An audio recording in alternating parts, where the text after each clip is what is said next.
Salut, bienvenue à tous sur le podcast, le quatrième épisode du podcast Running Knowledge. Aujourd'hui, un épisode un peu particulier. Je ne suis pas en compagnie de mon comparse Eric de la Sablière. Il n'était pas là. En plus, je suis malade. J'étais malade, donc j'ai pas pu faire le podcast avec lui. Mais en tout cas, on a eu plusieurs questions qui sont revenues depuis le troisième podcast. Et je vais répondre à toutes ces questions lors de cet épisode. Alors d'abord, le plus de questions, on a eu, je sais pas, peut-être une trentaine de questions, même plus, sur le combat Khabib-Poirier. Donc, il y a eu le combat Khabib-Poirier qui a eu lieu, je crois, il y a 2 semaines. Maintenant, à froid. On m'a demandé beaucoup mes impressions sur qui pourrait battre Khabib, qu'est-ce que Dustin Poirier aurait pu changer lors de ce combat-là, est-ce qu'il a fait une erreur stratégique, enfin. Alors, on a pu voir que Khabib a fait du Khabib, c'est-à-dire qu'il a fait du forcing, marche avant, lutte contre la cage et amené au sol, ground and pound, un très très bon contrôle et qui a poussé dans le troisième round la soumission, donc l'abandon du combat par étranglement arrière de Dustin Poirier. Ce qui a été intéressant, c'est de voir que comment Khabib récupérait d'un coup quand il était touché fortement au visage. Lors du deuxième round, je crois qu'il s'est pris un crochet ou un direct, enfin bref, s'est pris un coup au visage. Il a été touché, il a eu l'intelligence et le calme de revenir dans le combat en tournant. Et ça lui a permis de ramener son adversaire au sol, de continuer. Il est resté concentré sur cette stratégie. Dustin Poirier a pris une guillotine sur Khabib. Elle était bien engagée, mais avec une belle défense de Khabib et surtout son sang-froid légendaire, il a réussi à sortir de cette soumission. Sur un épisode de IMDb sur YouTube, le photographe de Khabib ou la personne qui suit l'équipe de Khabib, la AKA, ils ont demandé qui avait déjà soumis Khabib lors de l'entraînement. Il n'y a qu'une seule personne apparemment qui a réussi, j'ai oublié son nom. Il ne l'a pas soumis, mais il était proche de le soumettre. C'était aussi sur un étranglement. Et donc, ils lui ont posé la question comment Khabib fait pour à chaque fois sortir des étranglements, sortir des pires situations. Il a dit tout simplement il reste calme. Il sait jusqu'où il peut aller. Il a des positions safe, sécures, dans lesquelles il peut se rendre rapidement pour pouvoir défendre un étranglement. Surtout, il est très très technique. Ça demande déjà beaucoup beaucoup de technique. Et ensuite, un sang-froid et un état d'esprit qui va te pair d'ailleurs avec la technique. Un autre point très intéressant aussi, c'est qu'on entendait toujours dans le combat le coach Javier Mendes dire toujours à, à Khabib, il lui a répété tout le temps Father Plains, Father Plains. Et tout le monde demande ce que ça voulait dire. Donc en fait, c'est qu'à chaque fois, le père de Khabib, il veut que Khabib amène au sol et utilise son point fort, c'est-à-dire sa lutte et son sol, pour pouvoir battre son adversaire. Donc ce qu'on a pu voir, c'est que Khabib reste concentré sur son game plan, quoi qu'il arrive, même après s'être pris un coup au visage et il était un petit peu touché, il est resté concentré et il a réussi à ramener son adversaire au sol. Aussi, il impose son rythme, il accélère pas, il change pas de rythme, il danse sa danse, il fait danser son adversaire sa danse, et ce qui lui permet d'imposer son game, quoi, son style, son timing, et de finir le combat. Donc il en est à 28-0, c'est quand même impressionnant. Moi, à chaque fois que je vois des combattants de cette ville-là, Makachala ou Makachala, je sais plus comment on dit le nom de cette ville au Daghestan, je me demande comment ils font pour produire autant de combattants de ce niveau et surtout pour une si petite ville. Il y a eu beaucoup de réponses, ils ont une méthode très tournée autour de l'ancien bloc de l'Est avec une mutualisation de l'entraînement où tout le monde vient s'entraîner ensemble, etc. Il y a eu beaucoup l'accent mis sur, à l'époque pour que les athlètes de l'ancien bloc de l'Est, de l'URSS et de ces différentes provinces gagnent les Jeux Olympiques, etc., soient les meilleurs et puissent dominer le monde sportif. Donc, on ressent ça dans leur pratique. J'ai regardé pas mal de documentaires, de reportages. On voit vraiment qu'ils s'entraînent tous ensemble avec une méthodologie simple, mais particulière. Ils ont juste ton entre la dureté de l'entraînement, mais en même temps, un peu la science de l'entraînement qui leur permet de s'entraîner de manière, comme j'ai dit, juste et longtemps. Donc, ils ont beaucoup, beaucoup de résultats, notamment en lutte, etc. Ce qui fait que cette ville a un historique de victoire très très élevé par rapport à d'autres villes. Et surtout un nombre de combattants qui sont à l'UFC de la même ville, et en tout cas dans les grandes organisations telles le Bellator, etc. Vraiment élevé pour une si petite ville. Donc mon point de vue sur ce qu'aurait pu changer Dustin Poirier dans sa stratégie, c'est toujours délicat de dire après combat. Maintenant, c'est vrai qu'il faut vraiment un très très bon lutteur pour pouvoir arrêter Khabib. Bien sûr, une lutte de MMA, mais là, ça va être difficile. Ensuite, un cardio redoutable, c'est-à-dire être capable de défendre ses amenés au sol, de se relever et de revenir sans se fatiguer. On peut voir que Khabib a un cardio sur le long terme très très poussé. Il s'est amélioré au fur et à mesure des dernières années. On le voit moins partir de loin, exploser de loin. C'est plus un cardio, une lutte en pression, en endurance de force, plutôt qu'une lutte en explosion qui lui permet de lutter longtemps comme ça. Il a beaucoup de contrôle au sol qui permettent à son adversaire qui ne permettent pas à son adversaire de fuir. Donc ça, c'est vraiment les particularités de Khabib. Sa boxe s'améliore, mais il reste quand même concentré sur son point fort. Et ça fait de lui un combattant vraiment, vraiment. Il évolue en plus au fur et à mesure des années. Donc ça fait de lui un combattant vraiment dangereux. Je pense qu'il va rester longtemps comme ça. Maintenant, il y a deux ou trois combattants qui me viennent en tête sur qui pourrait lui poser des problèmes. Donc déjà, Justin Gage, qui était un très très bon lutteur, qui pourrait poser des problèmes à Khabib car Dustin Gage a un vrai palmarès de lutte, a un vrai background en lutte et pourrait poser des problèmes à Khabib. Ensuite, sauf qu'il est un peu foufou, il se jette, etc. Mais voilà, peut-être sur le cardio ça pêcherait, mais en tout cas, voilà, lui il pourrait poser des problèmes à Khabib et ça sera un combat vraiment intéressant, c'est-à-dire un vrai lutteur de haut niveau qui frappe fort, qui cogne fort. Donc il y a aussi, comment il s'appelle le gars qui met des guillotines, qui a affronté Frankie Edgar là. Bon là son nom mais je crois que c'est j'ai oublié son nom. Bref, c'est un autre combattant aussi qui est très très fort. Et il y a quelques combattants comme ça qui ont un profil qui sont pas forcément bons en lutte, mais tellement bons au sol qui pourraient poser des problèmes à Khabib. Donc on attend de le voir combattre contre des lutteurs très très forts, d'accord, qui ont bien intégré leur lutte et leur striking aussi dans un style purement MMA. Avec un bon cardio. Je pense que voilà, ça serait des personnes qui pourraient poser problème à Khabib et aussi des finalisateurs, des gens qui sont capables de finaliser sur le dos, même si on les amène au sol, sur le dos, ils vont être capables d'être dangereux sur le dos et mettre Khabib en difficulté. Donc voilà, ça c'est le type de combattant qu'on peut retrouver qui pourrait poser des problèmes à Khabib. Mais ça, c'est encore expectatif, c'est encore des possibilités.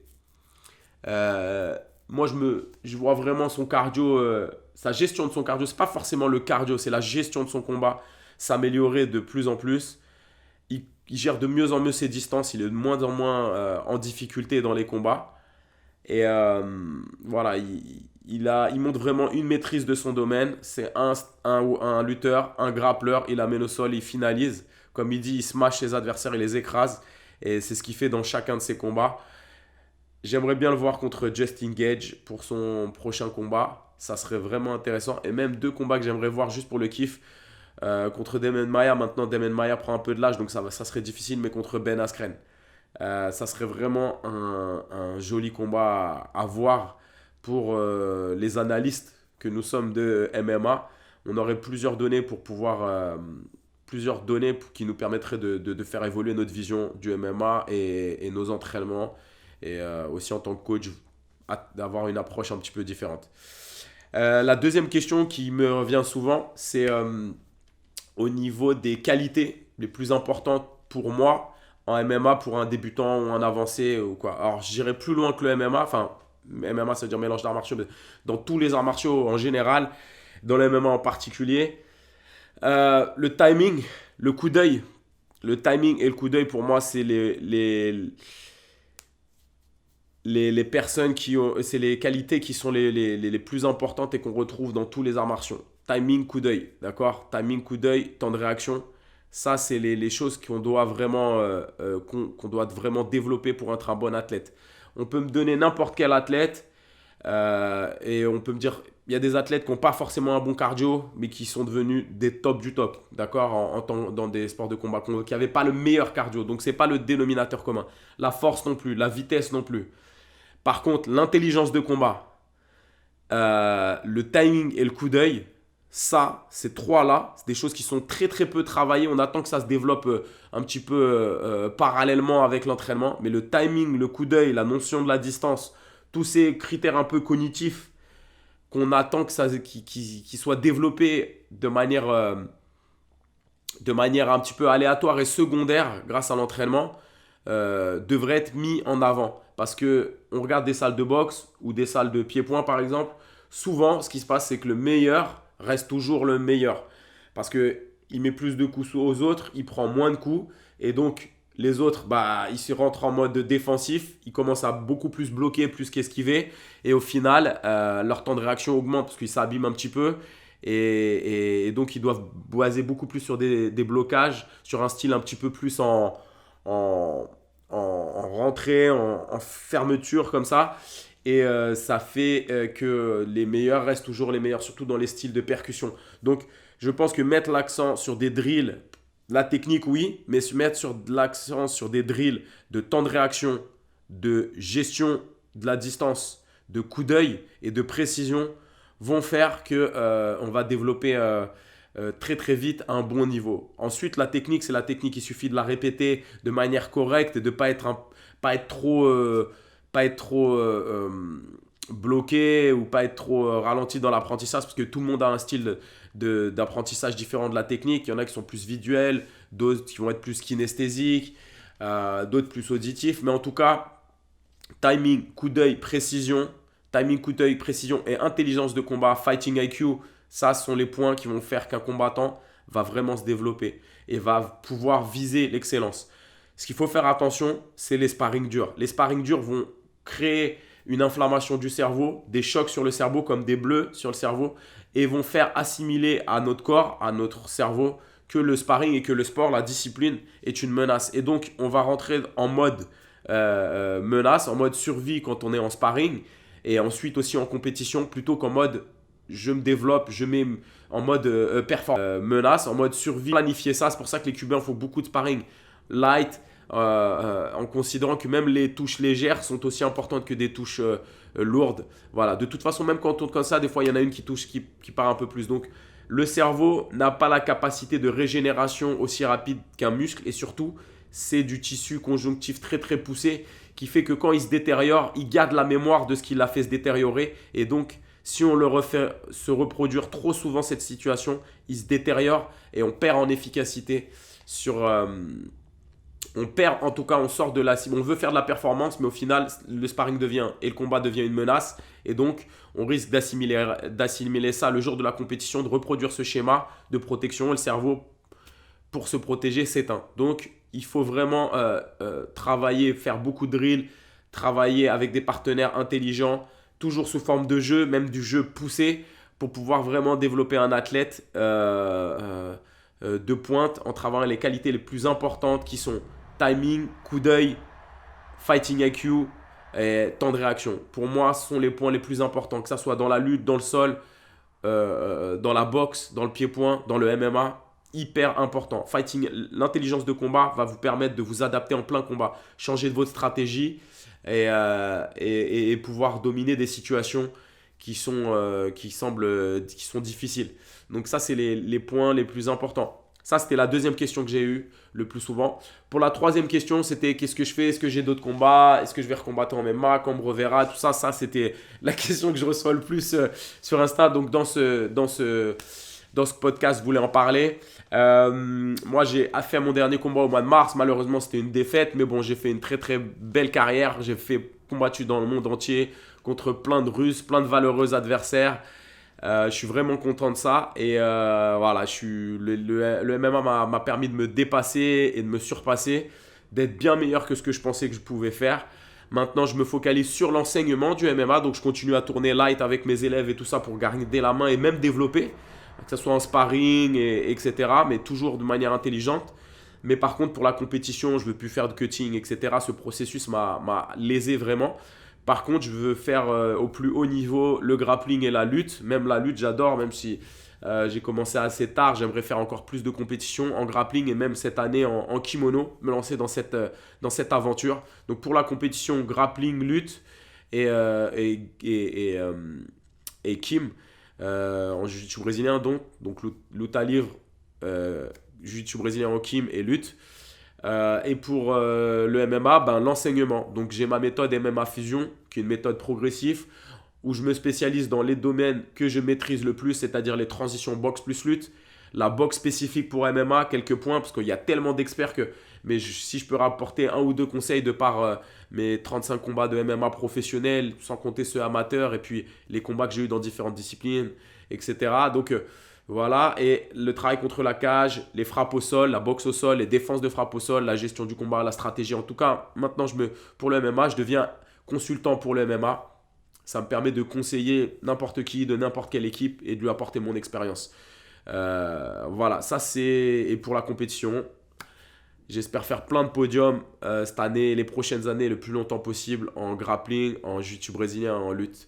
Et pour le MMA, apporter une vision safe du MMA, proposer une pratique différenciée qui va permettre même aux plus débutants de s'exprimer, à la personne qui paraît le moins douée, de devenir très très forte. Donc ce sont mes objectifs. Donc je m'entraîne pour mes entraînements. Je m'entraîne à la Z-Team à Boulogne avec Mathias Jardin, Zach, etc. Donc plein de ceintures noires. Je me fais défoncer sur le tapis en kimono. Mais en tout cas, j'apprends beaucoup et j'espère que cette année, je vais pouvoir rattraper mon retard en kimono et faire, je l'espère pas, j'en suis sûr, et faire des podiums. Je m'entraîne en lutte livrée à la Fight Industry à Évry avec mes élèves, avec des amis, donc dans le 91. Je m'entraîne avec Mehdi à Clichy au KFBC. Et puis pour la lutte à Pantin, à l'US Métro. Et aussi beaucoup à la suite, on a une petite salle où on s'entraîne, c'est le laboratoire avec Eric et Kostia, où on développe nos méthodes et on s'entraîne. Donc voilà, ça c'est pour mes entraînements. Je fais toujours ma boxe, une fois par semaine, j'ai repris avec mon coach et frère d'antan, depuis les débuts quand j'ai commencé en boxe anglaise et en pied-point avec Achille, les léopards du Zaïre. Donc je me suis entraîné avec lui, j'ai vu vraiment qu'il avait fait vraiment évoluer sa méthode. C'est un crack le mec, il maîtrise tous les déplacements. C'est incroyable, les différentes distances pour le pied-point. Je crois que c'est une des références, c'est un génie de la boxe. Ça me fait vraiment plaisir de le retrouver. Donc toujours avec Freddy Lépine aussi, mon ancien. De temps en temps avec Boris de Savigny. Mais voilà, mais surtout mon point fort, c'est mon entraînement, c'est 90% de lutte et de sol. 5-10% de pied-point et à côté beaucoup de conditions physiques comme d'hab, c'est ma passion. Voilà, ça c'était pour mes objectifs. Ensuite, la deuxième chose que j'ai la quatrième question que j'ai eu le plus, c'était qu'est-ce que la musculation fonctionnelle pour moi. On voyait beaucoup sur les réseaux sociaux, j'ai eu beaucoup de questions là-dessus. Est-ce qu'on peut gagner de la masse avec la musculation fonctionnelle? Où je donne des cours, où j'entraîne? Quels sont les résultats qu'on peut attendre, etc. Alors, j'ai passé une formation de 10 semaines avec Functional Pattern. Ensuite, je suis parti à New York et j'ai étudié avec Alexandros à New York. Et là, je continue. Je pense que je vais aller à Hawaï l'année prochaine pour finir ma certification. Après avoir passé mon BPGEPS, j'ai toujours voulu avoir créé une méthode ou travailler avec des gens qui avaient des problèmes de posture au genou, au dos, etc. Et aussi améliorer la performance. Donc j'ai trouvé une méthode qui pouvait mélanger les deux. Donc Functional Pattern permet d'améliorer votre posture, diminuer les douleurs, etc. Mais en même temps améliorer la performance. Et ce sur le long terme. C'est-à-dire c'est une méthode que même des personnes de 50, 60 ans peuvent pratiquer. Ce qui est très très très très rare. Donc low impact, peu d'impact, très peu d'impact et high effect, très haut effet. Et donc j'ai vu l'augmentation de mes performances ou même le regain, parce que certaines qualités, je les avais perdues avec le temps, avec la spécialisation dans les MMA, le surentraînement, etc. Là, j'ai regagné en vitesse, en force, même en volume musculaire, en travaillant avec Functional Pattern. Et j'ai pas mal de personnes, je vais dire même des élèves, là où je coach, donc à la suite à Saint-Mandé ou à Paris, à Crozatier, donc petit clin d'œil à la suite, Sacha, Dani, Kos et Charlotte et Jimmy et tout le monde, Awa. Une super salle où on peut retrouver une approche particulière de la préparation physique. C'est-à-dire, on va essayer de développer votre aspect, diminuer votre taux de gras, augmenter votre masse musculaire, mais augmenter vos capacités. Chaque coach a une spécialité. La mienne, c'est plus l'aspect mobilité fonctionnelle avec des mouvements en 3 dimensions, très très proche de la vie de tous les jours ou alors de la discipline. Et chaque coach a une spécialité et c'est vraiment un laboratoire, une salle particulière pour pratiquer une activité physique. Donc augmenter, se rapprocher de l'esthétique qu'on veut avoir, mais aussi augmenter ses capacités, sa longévité dans le temps, pouvoir pratiquer son sport le plus longtemps possible, avoir le plus de temps sur le tatami possible. Ça, c'est ce qui m'intéresse avec la méthode Functional Pattern. Donc, j'ai eu la chance de participer à la correction de certaines lordoses, scolioses et certains problèmes au niveau des genoux, etc. Et donc, ça m'a donné vraiment le goût à développer ce savoir et à continuer à aider des gens qui avaient des douleurs, des problèmes de posture et les accompagner sur le chemin un petit peu du rétablissement, éviter toutes les compensations et aussi des sportifs de haut niveau leur permettre de pratiquer leur sport le plus longtemps possible et éviter les blessures. Donc, la performance, oui, le physique, oui, mais surtout préhab, prévention des blessures et réhabilitation des blessures. Donc, je me dirige vers ça. Peut-être bientôt, on a une grande nouvelle. Je vais peut-être faire un plateau télé bientôt pour parler un peu de cette méthode. J'ai eu la chance d'être invité sur une chaîne. J'espère que ça va se faire. Mais en tout cas, n'hésitez pas à poser des questions là-dessus. Et puis, si vous avez mal tout le temps à cause de votre pratique sportive, c'est pas normal. C'est qu'il y a quelque chose qui n'est pas réglé ou alors que des mouvements qui sont mal faits ou qu'il y a une dégénérescence au niveau des muscles ou des tendons. Votre pratique doit vous amener vers le bien-être. Pas vers... si vous avez quelques courbatures et tout ça, à la limite, ça, c'est normal. Mais si vous êtes complètement défoncé après la séance ou 2-3 jours plus tard, vous avez mal au lombaire, au dos et ça change votre posture. Si votre entraînement change votre posture d'une manière qui ne va pas avec la vie de tous les jours, c'est-à-dire ce qui fait la vie de tous les jours, on est soit debout, on devrait être debout le plus souvent possible, marcher ou courir ou lancer. C'est ce que le corps a été designé après des millénaires d'évolution pour exceller. On est les meilleurs lanceurs de l'histoire et pourtant tout le monde a des problèmes d'épaule, tout le monde a des problèmes pour courir, quand on court on a mal au dos, etc. Donc ça, c'est les marqueurs qui vous permettent de savoir si vous avez pas mal quand vous vous entraînez mais vous avez mal dans la vie de tous les jours, c'est qu'il y a un problème, c'est que vous avez compensé, etc. Et à long terme vous allez le payer. Donc je me suis dirigé vers cette méthode de Noji Aguilar, Functional Pattern, qui va vraiment, sans rentrer dans les détails, on pourra en rentrer plus tard, mais qui va vraiment prendre en compte les fascias, les muscles, les ligaments, les tendons et le mouvement total et la transition entre les muscles, le lien entre toutes les chaînes musculaires dans un mouvement. En gros, la préparation physique qu'on retrouve du bloc de l'Est, c'était pour faire des athlètes à l'époque qui soient plus forts que les Américains et qui développent des qualités physiques rapidement. Mais on ne calculait pas à long terme l'impact que ça allait avoir. Donc on regardait au niveau musculaire, osseux, ligamentaire à la limite. Il fallait faire des mecs très très forts sur 1 ou 2, 3 Olympiades. Mais à long terme, on ne savait pas l'impact que ça allait avoir sur eux. Donc le système Functional Pattern intègre le travail de respiration et aussi des fascias dans tout ce système. Et donc là, ça change toute la donne. C'est plus de la géométrie euclidienne là. Donc un point, un levier qui bouge comme ça. Là, on est carrément dans la physique quantique. C'est vraiment le corps dans sa globalité.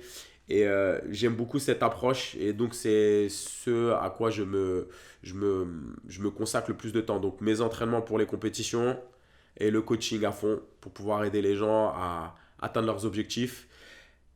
Et puis, en diminuant leurs douleurs, leurs blessures, améliorer leur qualité de vie. Donc, je vous remercie. C'est la fin de ce 4e épisode. Si vous avez des questions, j'ai eu plein de questions. Je suis désolé, je ne peux pas répondre à tout le monde. Mais en tout cas, merci de vos questions. Il y a eu plus d'une 60aine de questions différentes. Donc, j'ai répondu à 4 questions principales. N'hésitez pas à continuer à suivre, à liker, à vous abonner, à partager, à nous poser plein de questions, à nous dire ce qui va pas. Merci à nos sponsors. Chokenami, on est la semaine prochaine sur le podcast de Clean Hugs, la marque. Donc, suivez, on va faire une petite interview. Ça va être vraiment pas mal. Merci à mon sponsor SD Nutrition pour la supplémentation. Et merci à vous tous qui soutenez ce podcast et qui vous faites vivre. À très bientôt.